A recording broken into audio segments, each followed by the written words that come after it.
Ne pensez pas que c'est anormal. C'est tout à fait normal.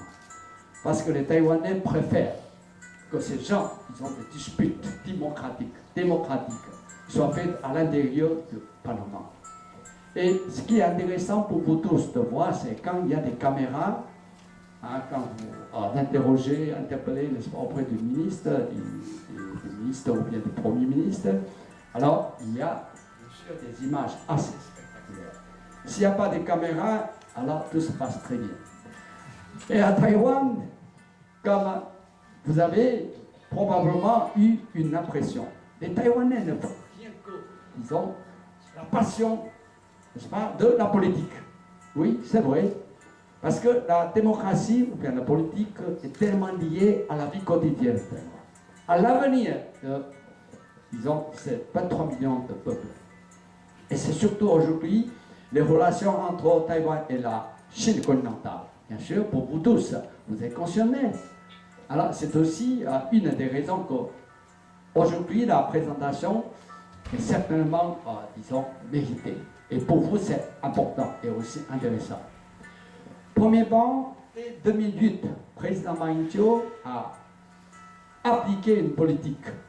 Il s'agit, disons, des trêves diplomatiques. Parce que Taïwan, ou bien la République de Chine, a été pays signataire du traité de San Francisco en 1945. Mais en 1971-12, alors, comme il y a l'entrée de la République populaire de Chine, créée en 1949, donc le siège de la République de Chine a été remplacé, bien expulsé, si je peux le dire, à de système onusien. C'est la raison pour laquelle aujourd'hui, Taïwan n'a plus la chance de participer normalement à toutes les activités onusiennes. Et c'est la raison pour laquelle que les Taïwanais, le gouvernement de la République de Chine a travaillé dès 1992 pour obtenir le statut d'observateur de l'OMS. Aujourd'hui, il y a des problèmes d'Ebola, n'est-ce pas? Mais Taïwan, comme a été écarté, donc Taïwan n'a plus la chance d'obtenir des informations, des données de base. Et depuis 1919, Taïwan, finalement, après 13 ans de travail, a été accepté comme observateur. C'est ce que la philosophie, le gouvernement de Taïwan a bien appliqué, c'est-à-dire pragmatisme. Nous savons très bien que la Chine est 266 fois plus grande que Taïwan, 58 fois plus peuplée que Taïwanais. Alors, donc, il faut avoir une intelligence, il faut avoir la valeur, disons, à appliquer la valeur de pragmatisme. C'est la raison pour laquelle, ici, en France, bien sûr, parmi nous, entre les membres rotariens, alors, il n'y a pas de souci. J'ai été accepté comme rotarien lors de mes services en Haïti. Et 97, pardon, plutôt. Donc, pour moi, la famille rotarienne, ça c'est, disons, une grande famille. Notre valeur de base, c'est bien sûr servir. En tant que, disons, diplomate, et nous avons des présences de mes collègues ici présents aussi, nous sommes des diplomates de Taïwan. Et bien sûr, nous avons une situation particulière et unique du monde entier, c'est-à-dire très difficile. Parce qu'au sein de la communauté internationale, alors, on ne croit pas, on ne voit pas, disons, le statut officiel ou bien égalitaire par rapport aux autres membres de la communauté internationale. Malgré cela, Taïwan aujourd'hui maintient avec 22 pays du monde entier. On a perdu la Gambie, il y a 6 mois, parce que le président gambien a exigé Taïwan de lui donner, de préparer l'espèce 15 millions de dollars américains ou un chèque. Et Taïwan a refusé. Donc, les relations diplomatiques ont été perdues, mais cette fois-ci, les peuples taïwanais ont applaudi le courage de Taïwan. Pourquoi on est matraqué on doit être matraqué par, disons, le président de Gambie, sans projet de coopération. Je suis diplomate guerrier, comme mes collègues. J'ai été en Haïti 2 fois. Haïti, nous savons très bien qu'il y a des liens historiques et culturels avec la France.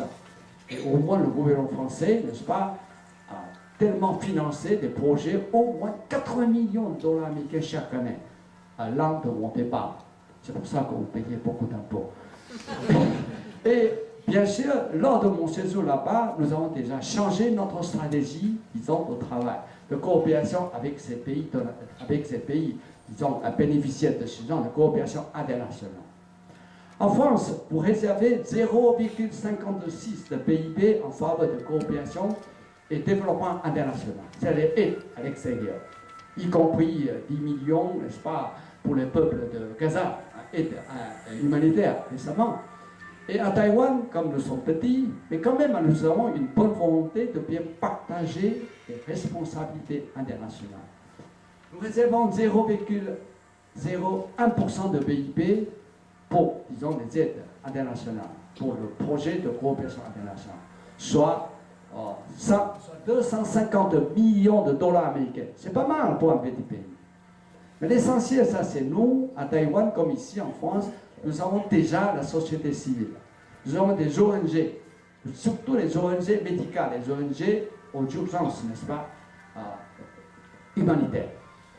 Mesdames et messieurs, si vous pouvez partager l'esprit, disons, rotarienne, c'est-à-dire être valable, être utile, ou bien servir, alors ce ne sera pas difficile pour vous de connaître pourquoi, de comprendre pourquoi les Taïwanais ont été le premier pays, quand il y a 3 ans, 4 ans, quand il y a des tsunamis, il y a des tremblements de terre au Japon.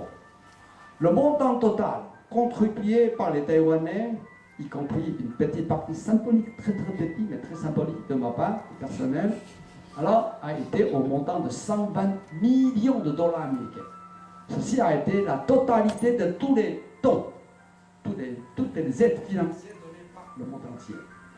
Et aujourd'hui, les Japonais avec Taïwanais ont maintenu des relations tout à fait correctes, malgré l'absence de relations diplomatiques dès 1972. À l'époque, le Premier ministre, M. Tanaka, a dit que je ne vois pas l'avenir de ce pays. Et aujourd'hui, ce pays est encore là, sain et sauf. Aujourd'hui, ce pays qui est, d'une part, une économie qui n'est plus facteur de la communauté internationale. Aujourd'hui, selon le PPP-PIB, PPP c'est la parité de pouvoir d'achat PIB, 19 000 €. Et vis-à-vis du commerce international, l'exportation de Taïwan représente 1,64% du monde entier. Son importation représente 1,45% du monde entier. C'est pas mal, n'est-ce pas? Et vis-à-vis de nos chers amis, chers frères frontaliers et surtout des jeunes, vous êtes priés de bien vouloir penser à partager